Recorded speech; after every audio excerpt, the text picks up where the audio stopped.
23 মে 2025 সালে বাংলাদেশ পরিসংখ্যান ব্যুরো কর্তৃক আয়োজিত অফিস সহায়ক পদের নিয়োগ পরীক্ষার সম্পূর্ণ কোশ্চেনটি আজকে আমরা সলিউশন করব।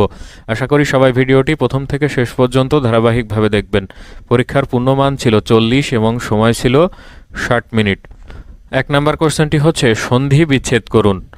শুভেচ্ছা এর সন্ধি বিচ্ছেদ হচ্ছে শুভ যুক্ত ইচ্ছা। অতীত এর সন্ধি বিচ্ছেদ হচ্ছে অতি যুক্ত ঈদ।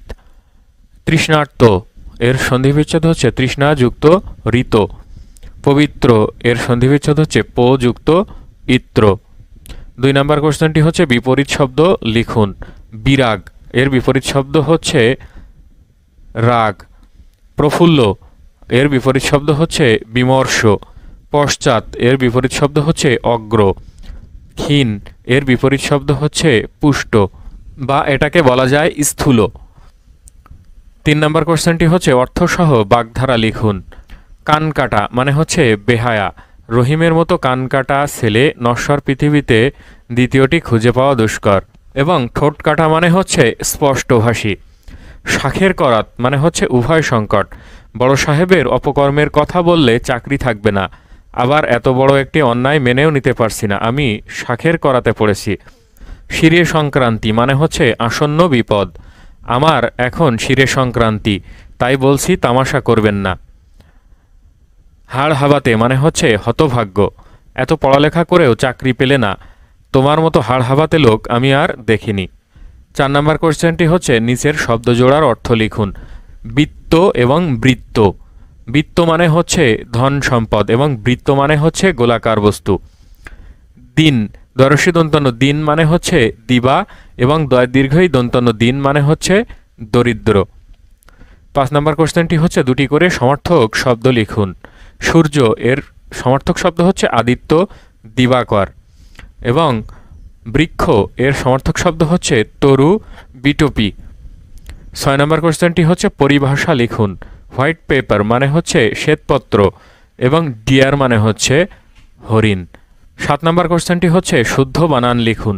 সমীচীন এর শুদ্ধ বানান হচ্ছে দন্তস্ব ময়দীর্ঘী চয়দীর্ঘী দন্তান্ন সমীচীন এবং নিশিথিনী শব্দের শুদ্ধ বানান হচ্ছে দন্তান্নরস্যি তালবস্যদীর্ঘী থয়রস্যি দন্তান্ন দীর্ঘী নিশিথিনী।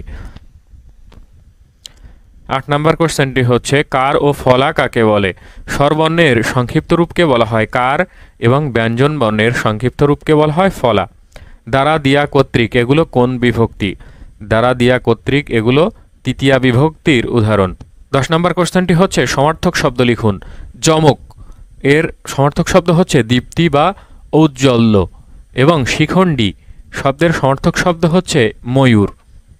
11 নম্বর কোশ্চেনটি হচ্ছে অপমান শব্দের অপ উপসর্গটি কোন অর্থে ব্যবহৃত হয়েছে। অপ উপসর্গটি বিপরীত অর্থে ব্যবহৃত হয়েছে, অর্থাৎ অপমানের বিপরীত শব্দ হচ্ছে মান। 12 নম্বর কোশ্চেনটি হচ্ছে চেঞ্জ দ্য ভয়েস, অর্থাৎ ভয়েস চেঞ্জ করতে হবে। হানি টেস্ট সুইট এর প্যাসিভ ভয়েস হচ্ছে হানি is sweet when it is tasted.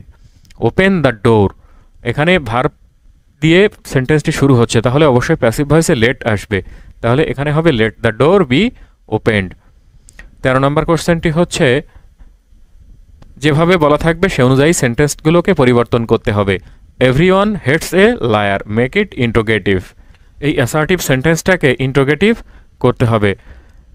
এর অর্থ হচ্ছে সবাই মিথ্যাবাদীকে ঘৃণা করে, তাহলে এর ইন্টোগেটিভ হচ্ছে who does not hates a liar, অর্থাৎ কে মিথ্যাবাদীকে ঘৃণা করে না।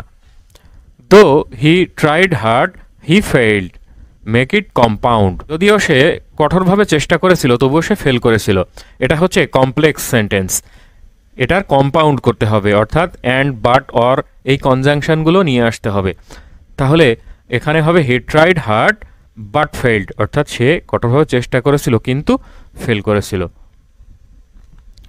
14 নম্বর কোশ্চেনটি হচ্ছে ইংরেজিতে অনুবাদ করুন। যত গর্জে তত বর্ষে না। Empty vessels sound much. শিশুটি কাঁদতে কাঁদতে আমার কাছে আসলো। The child came to me crying. 15 নম্বর কোশ্চেনটি হচ্ছে রাইট ফুল ফর্ম। বিবিএস এর ফুল ফর্ম হচ্ছে Bangladesh bureau of statistics. SPARRSO এর পুনরূপ হচ্ছে Bangladesh space research and remote sensing organisation. 16 number কোশ্চেনটি হচ্ছে fill in the gap with appropriate preposition, অর্থাৎ উপযুক্ত প্রিপজিশন ব্যবহার করে শূন্যস্থানগুলো পূরণ করতে হবে। I want to live dash peace with you. I want to live in peace with you, অর্থাৎ আমি তোমার সাথে শান্তিতে থাকতে চাই। লিভ ইন পিস মানে শান্তিতে বসবাস করা। Guard dash all errors. Guard against all errors, অর্থাৎ সমস্ত ত্রুটির বিরুদ্ধে থেকো। The shade is dash my head. The shade is over my head, অর্থাৎ শেডটি আমার মাথার উপরে বা ছাউনিটি আমার মাথার উপরে। His words confirm dash his work. His words confirm to his work, অর্থাৎ তার কথা তার কাজের সাথে মানানসই। 17 নম্বর কোশ্চেনটি হচ্ছে চেঞ্জ দ্য জেন্ডার, অর্থাৎ লিঙ্গ পরিবর্তন করতে হবে। BUCK বাক। বাক মানে হচ্ছে হরিণ, এর বিপরীত লিঙ্গ হচ্ছে ডো। ডো মানে হচ্ছে হরিণী। মঙ্ক মানে হচ্ছে সন্ন্যাসী, এর বিপরীত লিঙ্গ হচ্ছে নান মানে হচ্ছে সন্ন্যাসিনী। লায়ন মানে সিংহ, এর বিপরীত লিঙ্গ হচ্ছে লায়নেস মানে সিংহী। Jack as.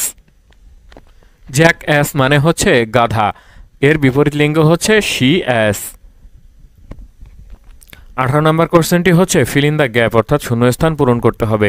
He is afraid dash his father. She is afraid of his father, অর্থাৎ সে তার পিতাকে ভয় পায়। The train is going dash the tunnel.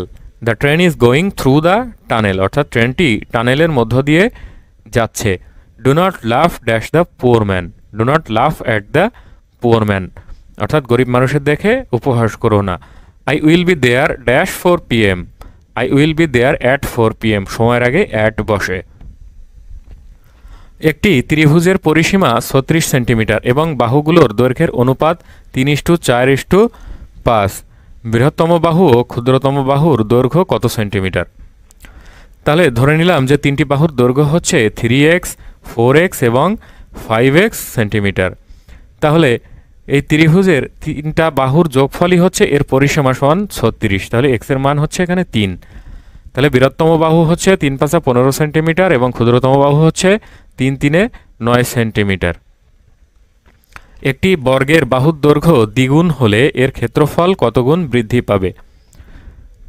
তাহলে বর্গের বাহু ধরলাম a, তাহলে ক্ষেত্রফল হচ্ছে a²। এখন এই বাহুকে যদি দ্বিগুণ করা হয় তাহলে বাহু হবে 2a, তাহলে নতুন ক্ষেত্রফল হবে 2a তার হোল স্কয়ার অর্থাৎ 4a²। তাহলে আমরা বলতে পারি যে বাহুর দৈর্ঘ্য দ্বিগুণ করলে ক্ষেত্রফল 4 গুণ বৃদ্ধি পাবে। আরিফ ও জারিফের বয়সের অনুপাত 5:3। আরিফের বয়স 20 বছর হলে কত বছর পর তাদের বয়সের অনুপাত 7:5 হবে? তাহলে আরিফের বয়স ধরে নিলাম যে 5x বছর এবং জারিফের বয়স 3x বছর। তাহলে এই 5x সমান হচ্ছে 20 বছর, আরিফের বয়স এখানে দেওয়া আছে, তাহলে x এর মান 4 অর্থাৎ জারিফের বয়স 12 বছর। তাহলে x বছর পরে তাদের বয়সের অনুপাত হবে 7:5, অর্থাৎ এই 20-এর সাথে x যোগ করলাম বা এই 12 বছর জারিফের বয়সের সাথে x যোগ করলাম, তাহলে এই অনুপাতটা হবে 7:5, অর্থাৎ এখান থেকে x এর মান আমরা পাবো 8। 8 বছর পর তাদের বয়সের অনুপাত হবে 7:5। a = 5, b = 4 হলে a + b হোল স্কয়ারের মান কত? তাহলে 5 + 4 তার হোল স্কয়ার সমান 9² অর্থাৎ 81। 23 নম্বর কোশ্চেনটি হচ্ছে সংজ্ঞা লিখুন। সমবাহু ত্রিভুজ, বিষমবাহু ত্রিভুজ এবং সমদ্বিবাহু ত্রিভুজ। সমবাহু ত্রিভুজ হচ্ছে যে ত্রিভুজের তিনটি বাহুই সমান তাকে সমবাহু ত্রিভুজ বলে। বিষমবাহু ত্রিভুজ হচ্ছে যে ত্রিভুজের তিনটি বাহুই অসমান তাকে বিষমবাহু ত্রিভুজ বলে। এবং সমদ্বিবাহু ত্রিভুজ হচ্ছে যে ত্রিভুজের দুইটি বাহু সমান তাকে সমদ্বিবাহু ত্রিভুজ বলে।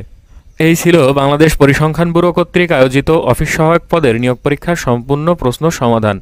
আশা করি সবাই বুঝতে পারলেন। এরপরেও যদি কেউ না বুঝে থাকেন অবশ্যই কমেন্টস বক্সে কমেন্টস করে জানাতে ভুলবেন না। ভালো লাগলে চ্যানেলটিকে অবশ্যই সাবস্ক্রাইব করবেন, লাইক, কমেন্ট, শেয়ার করবেন। ধন্যবাদ সবাইকে।